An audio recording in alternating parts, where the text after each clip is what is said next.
വാനത്ത് നിന്നുള്ള ദൃശ്യങ്ങളാണ്.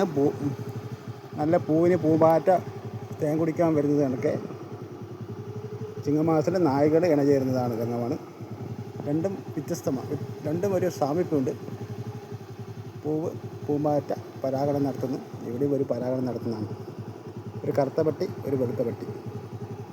കാസർഗോഡ് വളരിക്കുണ്ട് ബാനം മുരളീധരൻ കമ്പിക്ക. ഇത് 18:45 നായിക എന്ന് പറഞ്ഞാൽ ഒരു നായികയുടെ 6:45 നായിക പറഞ്ഞാൽ ഒരു നായികയുടെ 24 മിനിറ്റിൻ്റെ 4/3 ഭാഗം 6 3 18 മിനിറ്റ്. ഓക്കെ.